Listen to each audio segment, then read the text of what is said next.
Henry, para o conceitual, né, para as pessoas que estão nos assistindo, para a gente poder se situar nisso aí que tu está falando, e claro, o convite é a leitura, né, evidentemente o valor, mas assim, para a gente dar essa situada, né, em que lugar a gente está, né, nos aspectos conceituais, eu queria aqui, Marcelo, se o Henry pudesse, assim, muito, muito rapidamente, ele falava agora que existem estágios de consciência nessa trajetória histórica aqui das organizações, né?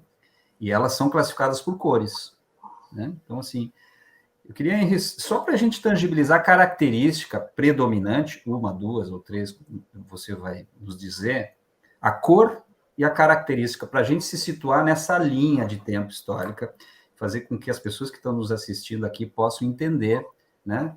Como é que esses estágios estão evoluindo, as características de cada um, para chegar nessa característica denominada tio, que tem também, né, uma singularidade, né? Ela é expressada por algum componente que a faz ser o que é, né? Que dá essa característica. Pode ser, Pode, lógico. Eu não sei se eu vou ter de cabeça assim muitas partes, mas talvez chegando mais para o trio eu consiga elaborar melhor. Tem o espectro de cor. O Shelley ajuda aí também, né? O Shelley é estudioso. Pelo amor, me ajudem aqui. Aí. Não me deixem na mão. O espectro de cor, só para começar, assim, dependendo do estudioso, ele muda, tá? Tem uns que é âmbar, tem outro que é outra coisa, assim. Então, eu vou pelo Laloux, porque eu acho que é onde a gente está mais ancorado. Laloux é o autor do Reinventando Organizações, que fez a pergunta para ancorar dentro de organizações esse estudo, né? Se eu não me engano, ele começa no vermelho. Tô certo, gente? Sim, sim, sim. O vermelho, ele tem uma característica que o meme do vermelho é o exército, né? Ele tem uma característica extremamente hierarquizada, né? Assim, tem uma voz de comando muito como é que é a palavra para isso? Não é dependência. Não estou conseguindo lembrar agora, de uma hierarquia muito, muito bem estigmatizada, tá? Então pensa num exército, quando você tem um desafio organizacional, que você precisa de uma ordem, como o exército precisa, esse nível de consciência ajuda muito. E nada tem de errado. Provavelmente no exército, essa é a melhor consciência. Se você no exército tentar trazer uma consciência verde, né, que a gente vai chegar lá, que é uma consciência super de colaboração, de consenso. Imagina você no meio do exército querendo fazer consenso. Não tem como. Então, é uma linguagem que fala sobre sobrevivência, né? Quando você passa para um próximo nível, que você fala... E tem uma historinha linda, gente, que conta essa história de como aconteceu essa evolução. Eu não vou me arriscar aqui, que eu vou falhar.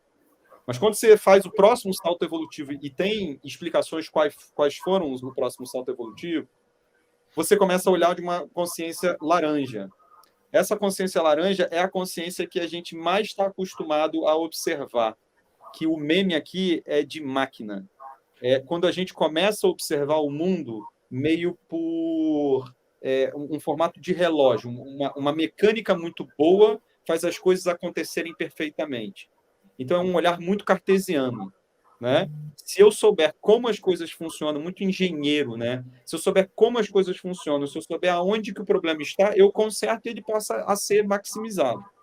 Então, toda a parte mecanicista, toda a parte que é mais industrial, que você tinha uma repetição muito forte de funções, em que você tentava aprimorar, maximizar esses resultados, você tem uma organização um tanto laranja, né? Essa consciência vai falar um pouco disso, né? Então, hoje em dia, essa é a dominante.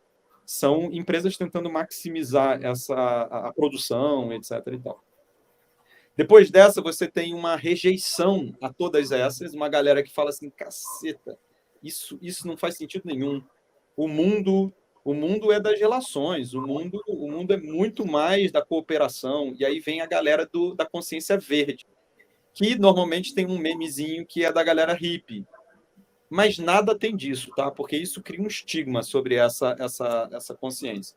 É uma galera, sim, que acredita que através da colaboração, né, através do consenso, através do senso de família e pertencimento, você consegue destravar problemas de complexidade que lá o mecanicista não conseguia fazer, que as máquinas não conseguiam operar.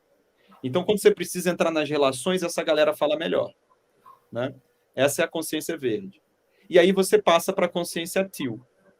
A consciência teal, ela ajuda a consciência verde a dar o seu próximo salto evolutivo, porque a consciência verde, ela nega as anteriores. E nesse passo, ela comete um erro fatal.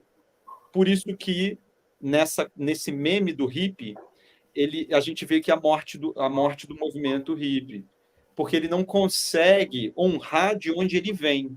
Ele só consegue negar as suas origens. E nessa negação ele quebra o sistema e não consegue se sustentar, porque ele nega coisas que são muito importantes das outras consciências.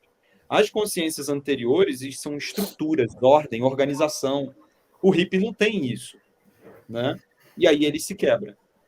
A consciência teal o verbo da consciência teal é integrar.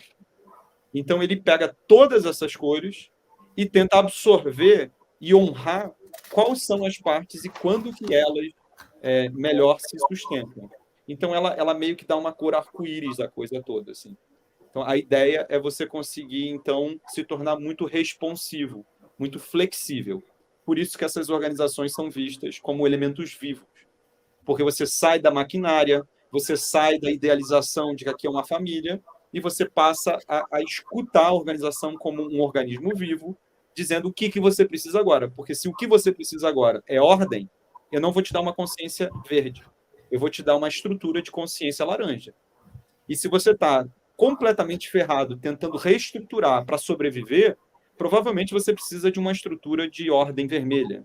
E é isso que a teal é muito prima, porque ela não rejeita essa possibilidade de integração, né? Deu para entender isso tudo?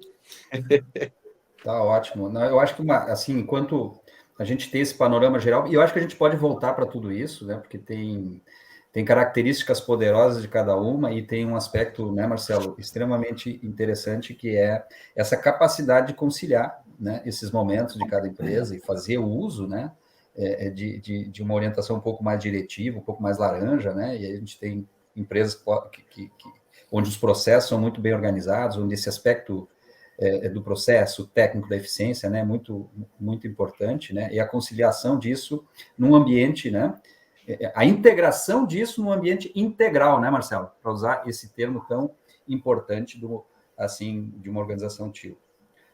Vai aí, Marcelo. Eu me lembro quando eu li a primeira vez o Laloux e o Reinventando as Organizações, e eu trabalho com empresas, né? Então, tipo assim, a Lobolab opera ajudando empresas a se conectar com as suas questões estratégicas, às vezes a criar algumas questões estratégicas. E aí eu comecei a pirar no negócio das cores, né? Porque eu comecei a dizer, cara, mas esse meu cliente aqui, ele é... E aí eu comecei a perceber que quando eu tentava fazer essa definição, o que eu via era uma grande aquarela, assim, tipo, eu pensava assim, cara, esse cara é laranja, mas ele tem respingos de verde, e talvez na condição de luta por algumas hierarquias ele tem um pontinho vermelho. Bah, mas esse cara aqui vem de uma estrutura de empresa mais familiar, ele ainda está muito vermelho, mas está começando a alaranjar e está distante do verde. Tal. Eu me lembro que eu comecei a fazer isso e percebi que, na realidade, isso deve acontecer. O estágio evolutivo, a meu ver, né? Não sei se é só uma impressão minha, mas o estágio evolutivo, a meu ver, as coisas meio que acontecem todas ao mesmo tempo. Então, quando a gente evolui, né, pega a organização do trabalho, quando a organização do trabalho está evoluindo, mas existe trabalho escravo em muitos lugares ainda. Né? Então, tipo assim, a gente começa a perceber as evoluções, mas aquilo que ficou para trás não deixa de existir por completo. Né? Ou demora bastante para deixar de existir por completo. Então eu comecei a entender que quando eu tentava colocar uma cor especificamente numa empresa, eu estava me induzindo a erro. Na realidade, tu tinha que entender que cor predominava naquela empresa e tal.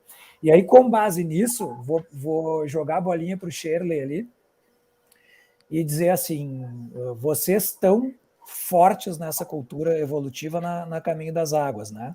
E o Shirley é a parte case aqui da nossa, é a parte prática, a parte real do nosso papo, né? Claro que com o Álvaro junto, mas vocês conseguem identificar uma cor única? Vocês se consideram teal? Vocês acham que vocês são uma composição dessas cores que fazem a lógica da evolução? Como é que vocês estão se enxergando nesse processo, se é que dá para responder com tanta clareza assim essa pergunta, Shirley? Bom, primeiro aqui dizer que, mais uma vez, o Henry deu uma aula aí de teal, né? É sempre uma oportunidade para reafirmar, para reaprender. Muito bom, Henry. E, Marcelo, assim, eu acho que dá, tá? Eu espero poder conseguir aqui explicar um pouco isso, né? Aqui na nossa experiência, né? Mas eu acho que dá, sim. Hoje dá. Nós estamos vivendo essa jornada evolutiva desde meados de 2018, né? E se eu fosse responder a tua pergunta lá em 2018, eu diria que eram essas cores todas bastante bagunçadas, como se fosse uma daquelas coisinhas que o pintor usa para misturar as tintas, né? Misturar. Essas cores. Ontem nós vimos uma dessas, agora me foge o nome disso. Ele está ali com várias, né? Acho que tem uma centena de cores ali que ele mistura. Eu diria que lá atrás, eu te diria que não. Era tudo muito confuso, né? E por vezes nós queríamos resolver, isso que o Henry falou, trouxe, né? Nós queríamos resolver problemas novos com as formas antigas. Então, era uma confusão, assim, era tudo muito confuso, né? Respondendo a essa tua pergunta hoje, praticamente 3 anos depois, eu diria que a gente vê isso acontecendo, eu não sei, né, Álvaro, tu também contribui aqui, mas eu diria que a gente vê isso acontecendo todo dia dentro da empresa, nessas 3 cores, quem sabe. Quem sabe menos vermelho, né? Mas laranja e teal se movimentando a todo momento, né? Às vezes mais teal, por alguma prática que nem trouxe o Henry, né? Um processo seletivo, um jeito de pensar promoção, um jeito de pensar as diversas práticas de gestão que a empresa tem, né? Mais teal numa, mais laranja na outra, numa reunião mais laranja, noutra reunião mais teal. A gente vê isso acontecendo todo dia, assim. Certamente com toques de verde também, né? Talvez até sim, pelo próprio movimento e tudo, tenha isso também, né, Shirley? Sim. Indo lá para o verde, seguramente. E aí vem o convite para voltar, né? Às vezes o convite para voltar vem porque o verde não entrega, né? Então é exatamente isso. O Lalu traz na versão ilustrada, ele traz, inclusive, essa figura, né? Essa ilustração de que as pessoas estão num círculo, todas de mãos dadas, né? E o mundo acontecendo. Então, acho que o Henry trouxe muito bem, assim, porque o verde nega, né? E a nossa experiência, o Álvaro sempre trouxe isso muito, né? A gente nunca negou a nossa origem. E a gente sempre atribuiu a nossa origem, que era laranja na essência, né? Várias conquistas que nos trouxeram onde estamos hoje. Ainda hoje, a gente não nega o laranja. Ainda hoje, por vezes, a gente precisa ser laranja. Mas, essencialmente, a gente quer construir uma empresa teal. Mas a gente não consegue nem ficar no teal e também, às vezes, o laranja é o que resolve. Então, vem o laranja. Marcelo, assim, de forma objetiva e bastante prática, eu não sei se eu consegui responder a tua pergunta. Total. Marcelo, tu me permite, aí na continuidade, aproveitando o Shirley e o Henry também, né? Aí vamos lá, no estilo pipoca, outro aprendizado do Henry, né? Que teve aqui conosco.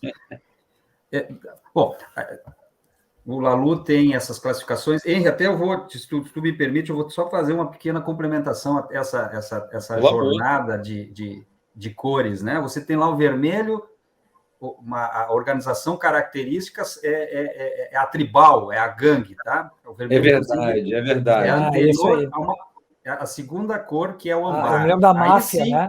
É verdade. A gangue, máfia, gangue, tribal, enfim. né? É aquela coisa... Tem até uma anterior, que é a púrpura. O Lalu não fala. O Lalu é a partir da vermelha, e a característica dela é exatamente esse aspecto. Bom, como estávamos brincando há pouco com o Pablo Escobar, né? Ele resolve na bala, né? Você tem toda a razão. O exército, se eu não me engano, o meme é laranja. Não, o exército, aí vem a segunda, é a âmbar. Altamente hierarquizada, boa. né? Com comando altíssimo, autocontrole, nada de democracia, não importa muito, né?